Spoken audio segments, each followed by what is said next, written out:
You're not bad with money. Modern life is just designed this way. Have you ever noticed how someone can do everything right with money and still feel like they're not getting ahead? They're not reckless, they pay their bills on time, they earn a decent income. Yet somehow, year after year, progress feels slow. That feeling isn't a personal failure. In many cases, it's the system working exactly as designed. Let me show you what that looks like in real life. Imagine a young professional in their late 20s or early 30s. This could be someone in the US or a large European city. They have a stable job. They earn around $75,000 a year in the US or about 60,000 euros in Europe. After taxes, that becomes roughly $4,200 a month, or about 3,300 euros. It's not extravagant, but it's respectable, enough to feel like you should be making progress. Then life happens, quietly. Rent comes first. They move into a place that feels adult. Not luxury, just normal. That's about $1,600 a month or 1,300 euros. Next is the car. Not flashy, just reliable. 400 to 500 a month once you include insurance. There might be student loans or education debt. Another 300. Credit cards are used carefully. Flights, furniture, a laptop. Nothing irresponsible. Minimum payments and interest come to about 200. Subscriptions, phone plans, gym memberships, small conveniences, they don't feel like spending. They feel like modern life. That's another 200 or so. Before food, before saving, before investing, 2/3 of the monthly income is already committed. And here's the important part.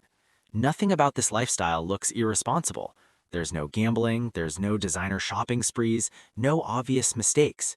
From the outside, this person looks financially stable, even successful.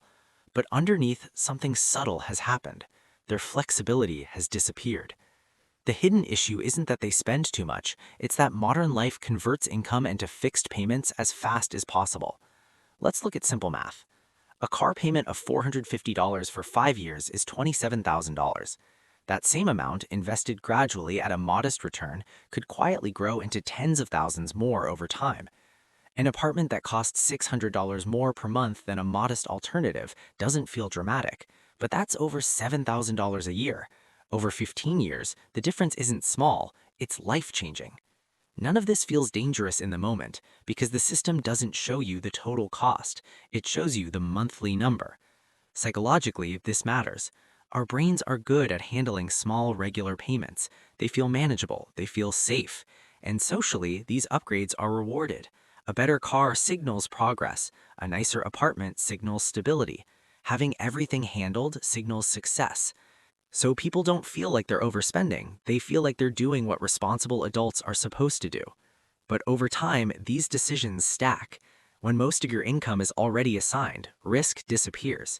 You can't invest consistently. You can't take career breaks. You can't step away from work you dislike. You're not broke. You're just financially immobile. If this continues for 10 or 20 years, the outcome usually isn't failure. It's something quieter. Working longer than expected. Feeling behind despite steady effort. Realizing that time has become more expensive than money. Now, here's where financially intelligent thinking looks different. It's not about rejecting comfort, and it's not about extreme frugality. It's about being cautious with permanence. People who build real flexibility think carefully before locking in recurring payments. They treat monthly obligations as long-term commitments, not short-term upgrades. They don't ask, can I afford this right now? They ask, what does this remove from my future options? Early on, this kind of thinking often looks boring. It doesn't look successful. It doesn't signal progress. But over time, it creates something far more valuable than appearances. It creates choice. So if you've ever felt like you're not bad with money, just somehow stuck, you're probably right. Modern life is very good at converting income into obligation. Understanding that doesn't require guilt, just awareness. If you found this way of thinking helpful, consider subscribing for more calm, realistic discussions about money and modern life. That's it for today.